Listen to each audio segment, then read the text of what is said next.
Press conference का आयोजन कराने के बाद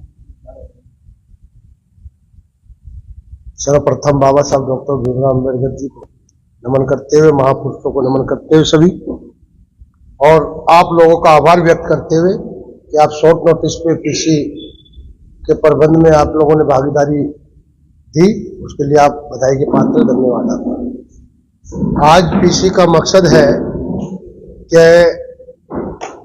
फरीदाबाद जिले की और जोन नंबर 4 जिनको हम आजाद समाज पार्टी ने पूरे हरियाणा को 6 जोनों में बांटा है। हमारी आजाद समाज पार्टी के 6 जोन बनाकर काम करने का हमने निर्णय लिया है, जिसमें जोन नंबर 4 की जिम्मेदारी मोहन खुराना जी को हमने दी है प्रदेश अध्यक्ष होने के नाते, और इनकी कार्यशैली को देखते हुए ये बहुत अच्छा कार्य करेगी, आगे पहले भी किया है। तो जिसमें एक जोन में 4 नंबर जोन में गुड़गांव, फरीदाबाद, पलवल और नूह, ये 4 जिलों का एक जोन बनाया है, जिसकी जिम्मेदारी हमने जोन प्रभारी के रूप में श्रीमान मोहन खुराना जी को दी है।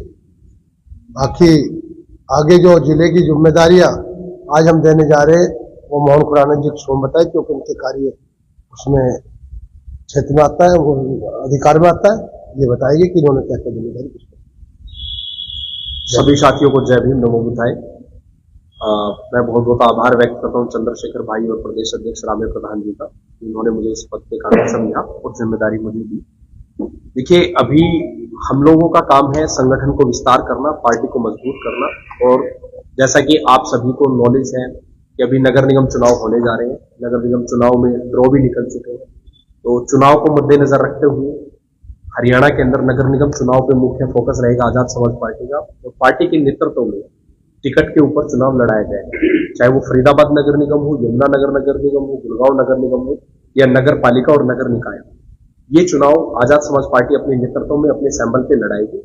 और फरीदाबाद, गुड़गांव की अगर हम बातचीत करते हैं तो इसमें चुनाव के रूप में चुनाव का समय आने के साथ साथ कुछ जिम्मेदारियां हम लोगों को यहाँ पर दे रहे हैं जो सुनिश्चित की गई।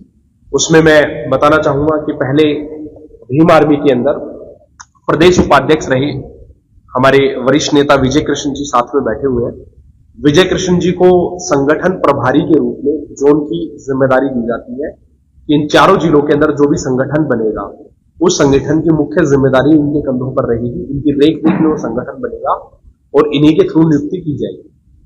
जैसे कि अभी जो फरीदाबाद में चुनाव होंगे वो चुनाव भी इनके नेतृत्व में हमारे साथ में ही मिलकर के होंगे।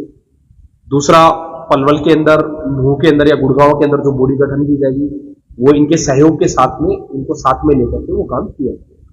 4 जिले की जिम्मेदारी इनके कंधों पर रहेगी। साथ ही हम फरीदाबाद के अंदर आजाद समाज पार्टी में नरेश सागर जी को जिला प्रभारी की नियुक्ति देते हैं और इनको जिला प्रभारी का नेतृत्व स्वीकार करने के लिए हमने चुना है। मैं रिक्वेस्ट करूंगा नरेश सागर जी से, नरेश सागर जी आ गए हैं, है ना, और चेयर ले लीजिए आप, आदमी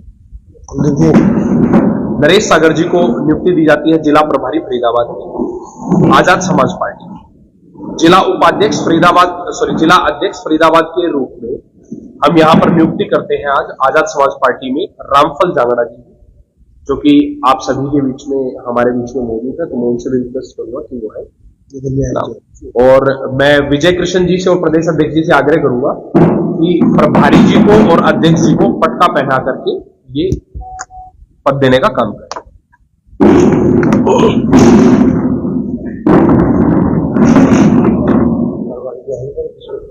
हाँ, पहले तो विजय कृष्ण जी को,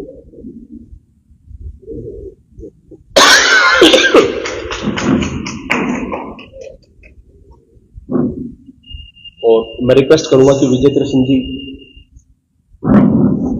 नरेश सागर जी को जिलाध्यक्ष और जिलाध्यक्ष, जिला प्रभारी की और जिला पूरे जोर शोर से आप लगे रहते हैं और आपको इसमें कार्यशैली को देखते हुए जिम्मेदारी दी और उम्मीद करते हैं कि आप अच्छा कार्य करके पार्टी को घर सकते हैं।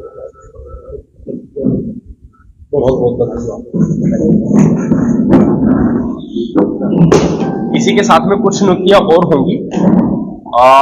जिला अध्यक्ष अल्पसंख्यक मोर्चा जावेद हुसैन जी हमारे बीच में है। प्रकोष्ठ है ये, प्रकोष्ठ अल्पसंख्यक मोर्चा, अल्पसंख्यक मोर्चा या प्रकोष्ठ, जो भी आप कहना चाहें, है ना जी। अल्पसंख्यक मोर्चे से जिला अध्यक्ष रहेंगे जावेद हुसैन जी, और जिला महासचिव अल्पसंख्यक मोर्चा रहेंगे नसीम खान जी।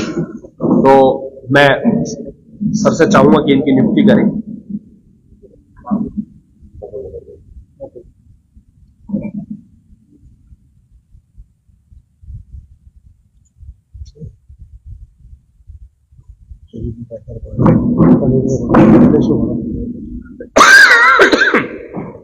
अभी मेन बॉडी के अंदर जिला उपाध्यक्ष के रूप में हम advocate Kuldeep son of Shri Chandrapal ji की नियुक्ति करते हैं, और साथ ही जिला उपाध्यक्ष के रूप में रविंद्र कुमार सन ऑफ महेश चंद्र जी, जिला उपाध्यक्ष।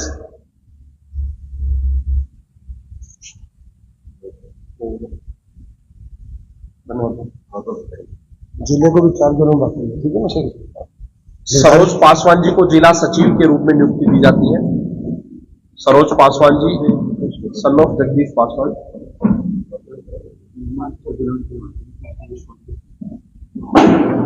ये करें इसको धीरज पाल को, ये धीरज पाल, ये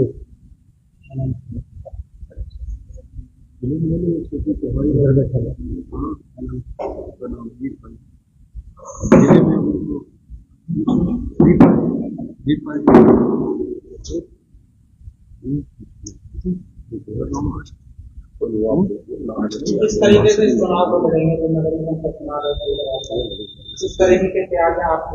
जैसे चुनाव लड़ा जाता है वैसे चुनाव लड़ेंगे।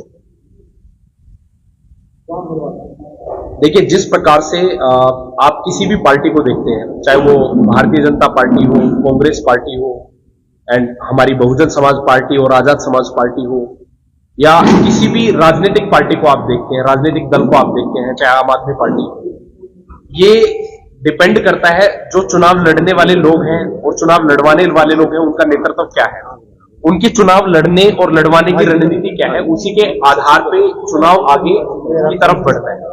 अभी जैसे कि आप सभी जानते हैं कि यहां पर फरीदाबाद नगर निगम की अगर हम बातचीत करते हैं, तो फरीदाबाद नगर निगम के अंदर मेयर की जो चुनाव सीट है वो महिला रिजर्व है। तो हम महिला रिजर्व सीट पे यहां पर मेयर प्रत्याशी उतारने का भी काम करेंगे। महिला जनरल पहली बार चुनाव लड़ रही है नगर निगम का, कितनी सीटों पर हम 40 के 40 सीटों पर ही नगर निगम फरीदाबाद के अंदर हम चुनाव लड़ने का काम करेंगे और मजबूती के साथ चुनाव लड़ेंगे। ये जो चुनाव है, यहाँ पर जिला प्रभारी जो हमारे नरेश सागर जी हैं, उनके नेतृत्व में चुनाव लड़ा जाएगा। विजय कृष्ण जी यहाँ पर जो हमने संगठन प्रभारी के रूप में जिनको नियुक्त किया है, उनके सहयोग से बड़े दमखम के साथ इस चुनाव को लड़ने का हम काम करेंगे और बहुत मजबूत और शिक्षित कैंडिडेटों को आपके सामने लाने का काम करेंगे। पार्टी के राष्ट्रीय अध्यक्ष चंद्रशेखर आजाद जी महिलाओं को लेकर के, रेडियो को लेकर के अपर अधिकार की आवाज लोकसभा में भी उठाते हैं। पहली बार फरीदाबाद में कितनी ऐसी सीटें हैं जहां पर महिलाओं को आप चुनाव लड़? देखिए, ये डिपेंड करता है कि हम सभी सीटों पर चुनाव लड़ाना चाहते हैं। अब महिलाएं कितनी सीटों पर सामने निकल करके आती हैं, क्योंकि जो जनरल सीटें हैं उनमें भी महिलाएं चुनाव लड़ सकती हैं, लेकिन कई बार क्या होता है कि जहां महिला भी सक्षम होती है वहां उसका परिवार आगे आ जाता है।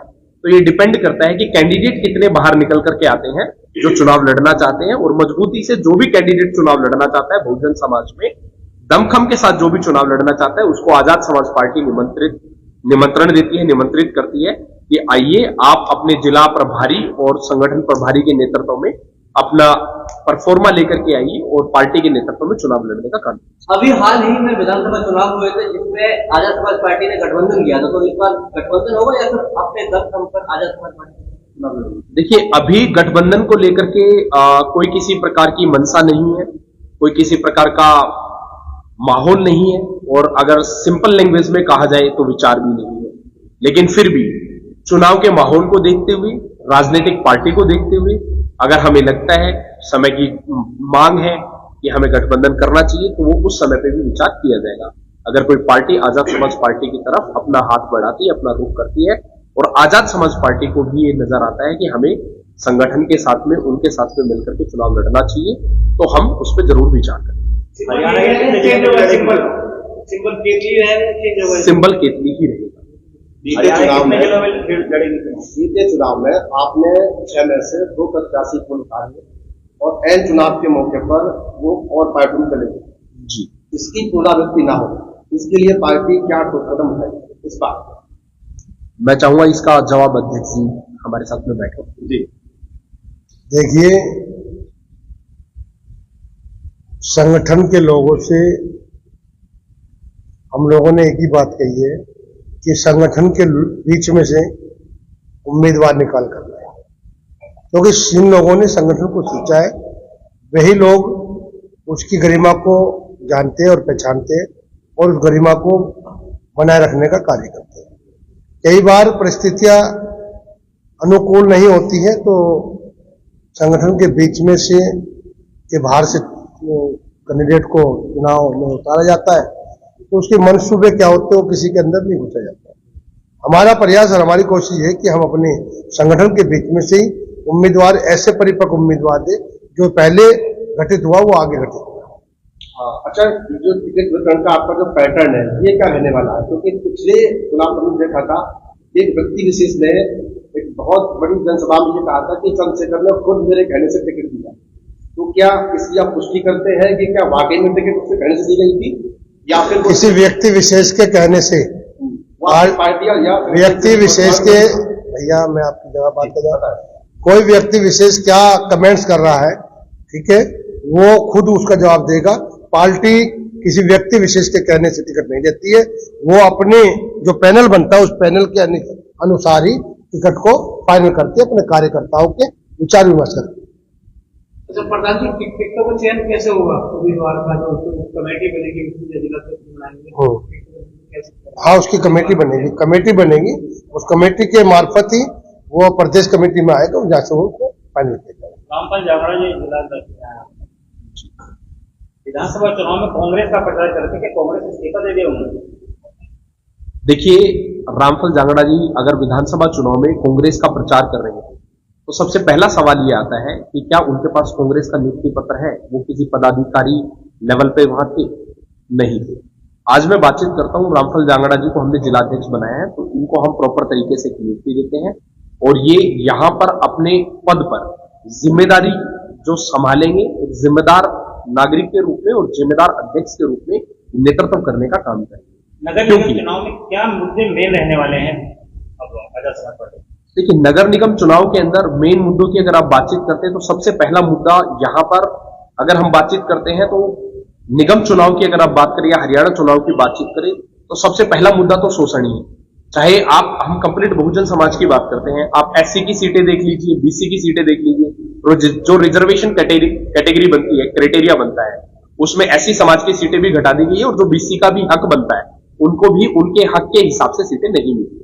तो यहीं से हमें समझना पड़ेगा कि अगर हम आज आजाद समाज पार्टी को नेतृत्व के साथ में चुनाव लड़ाने का काम करते हैं तो बहुत सारी चीजें होती हैं, चाहे वो गलियों को लेकर के है, सीवरेज को लेकर के है, या फरीदाबाद को स्मार्ट सिटी का नाम दिया गया था। कितना स्मार्ट सिटी आप सब जानते हैं, हम सब जानते हैं, और जिनके नेतृत्व में आज ये फरीदाबाद बना, किस प्रकार से आज ये गली कीचड़ हुआ पड़ा है, आप सब मीडिया के लोग भी देख पा रहे हैं और आम जनता भी देख पा रही है। तो उसमें हम सुधार करने का काम करेंगे। हमारे जो मेन मुद्दे होंगे शिक्षा, स्वास्थ्य और साथ ही साफ सफाई, ये सारे मेन मुद्दे निगम चुनाव के यही होते हैं। महिलाओं की सुरक्षा से आपने जो क्या लगता है कि बीसी समाज आजाद समाज पार्टी की तरफ आएगा? क्योंकि अब ज्यादातर भाजपा और कांग्रेस में बीसी समाज डाइवर्ट हो चुका है, क्या आजाद समाज पार्टी में अपनी आस्था जाएगा? देखिए, जब तक बात आती है चाहे भाजपा में वो डाइवर्ट हो चुका है या आम आदमी पार्टी में डाइवर्ट हो चुका है, मैं आपको कहना चाहूंगा अगर किसी भी समाज को कोई पार्टी नेतृत्व नहीं देती है, चाहे वो आजाद समाज पार्टी ही क्यों नहीं है, तो कोई भी व्यक्ति किसी ना किसी पार्टी का दामन थामता है। वही काम बीसी समाज ने किया। लेकिन आजाद समाज पार्टी का जब से गठन हुआ है, आजाद समाज पार्टी ने बीसी समाज को और ओबीसी समाज को अपने साथ लेकर के चलने का काम किया है। आप अगर ऊपर के लेवल पे भी देखेंगे तो राष्ट्रीय महासचिव, राष्ट्रीय उपाध्यक्ष, कोर कमेटी के अंदर अगर आप देखेंगे तो हमारे साथ सभी समाज के लोगों का नेतृत्व है, चाहे वो गुर्जर है, जाट है या किसी भी प्रकार से अगर हम जातिगत आधार पर बात करते हैं तो सभी समाज के लोग हमारे साथ में, चाहे जांगड़ा है, तो सभी लोग हमारी पार्टी के एक मुख्य रूप से धारा के रूप में, कड़ी के रूप में बंधे हुए हैं। और उसी प्रकार से हम कड़ी से कड़ी जोड़ने का काम ग्राम लेवल से लेकर के निगम मेयर चुनाव तक में हम करना चाहते हैं। सर, इस चुनाव में आजाद समाज पार्टी के साथ आपका जो संगठन है उसकी भूमिका का आप तय करने वाले हैं? देखिए, भीम आर्मी भारत एकता मिशन जो संगठन है, जो मुख्य संगठन है, भीम आर्मी भारत एकता मिशन आजाद समाज पार्टी की जान, और आजाद समाज पार्टी को भीम आर्मी भारत एकता मिशन की ताकत देखते हुए गठित किया गया। क्योंकि जिस प्रकार से मान्यवर काशीराम साहब ने बाम सेफ के चलते बहुजन समाज पार्टी को बनाया, उसी प्रकार से उन्हीं विचारधाराओं को लेते हुए, उन्हीं मनसाओं के साथ में आजाद समाज पार्टी का गठन किया गया। और भीम आर्मी भारत एकता मिशन संपूर्ण रूप से आजाद समाज पार्टी का अंग है और अंग रहेगी। और उसी ताकत के बलबूते पर आजाद समाज पार्टी चुनाव लड़ने का काम। सोशल मीडिया पर ये कुछ खबरें हैं कि फिलहाल वर्तमान में इस जिले की जो भीम आर्मी संगठन की टीम है वो भंग है, पुष्टि करते हैं, क्या वो भंग है? देखिए, मैं पुष्टि करना चाहूंगा कि भीम आर्मी भारत एकता मिशन की कंप्लीट प्रदेश की बॉडी थ्रू, ना कि सिर्फ जिले की। और जो भंग बॉडी है, भंग बॉडी का मतलब ये होता है कि पहले चाहे यहां पर जिला अध्यक्ष थे, जिला प्रभारी थे, जिला महासचिव थे, या कोई प्रदेश उपाध्यक्ष थे, प्रदेश सचिव थे, किसी भी लेवल पे कोई भी व्यक्ति अपनी नियुक्ति पे था या पदाधिकारी था, और उसकी जितनी भी ताकत उनकी आज भी उतनी ही है, लेकिन एज ए कार्यकर्ता। क्योंकि जब मैं जिला अध्यक्ष के रूप में रिजाइन देकर के एज ए कार्यकर्ता काम कर रहा था, और अब मुझे नियुक्ति दी गई जोन प्रभारी के रूप में, तो मुझे नियुक्त किया गया, तब मैं अपने आप को जोन प्रभारी बोल पा रहा हूं। अदरवाइज एज ए कार्यकर्ता मैं उसी ताकत के साथ काम कर रहा था। तो मैं यही कहना चाहूंगा भीम आर्मी भारत एकता मिशन के लोगों से कि आप उसी ताकत के साथ काम कर सकते हैं, और आपको हक अधिकार है काम करने का, लेकिन वो पद अब आपका नहीं है और ना था। क्योंकि जब बॉडी भंग कर दी गई है, तो बॉडी भंग करने के बाद में किसी भी व्यक्ति को हक अधिकार नहीं होता है मुख्य रूप से वो पद पुनर्गठन बोलने का। पुनर्गठन दोबारा से जल्दी संस्था अभियान भी शुरू होने वाला है। हर वार्ड वाइज जो पदाधिकारी आपने आज मनोनीत किए हैं, ये पदाधिकारी बनाए गए, नियुक्ति की गई है, ये अपने हर वार्ड में संस्था अभियान में चालू करेंगे। देखिए, पूरे जिले के अंदर और जिले के सभी ब्लॉक, विधानसभा और वार्ड, चाहे वो नगर निगम के हैं, नगर निकाय के हैं, इन सभी के अंदर यहां तक कि गांव तक हमारा सदस्यता अभियान अब चालू होगा। और बहुत दमखम के साथ, मजबूती के साथ हम सदस्यता अभियान को चलाएंगे। और मुख्य रूप से हमारा जो उद्देश्य होगा, फरीदाबाद के अंदर कम से कम 50,000 सदस्य बनाने का हमारा काम आजाद समाज पार्टी अगले 3 महीने के अंदर प्रदेश संगठन जोन संगठन प्रभारी के नेतृत्व में, विजय कृष्ण जी के नेतृत्व में हम करने का काम करेंगे।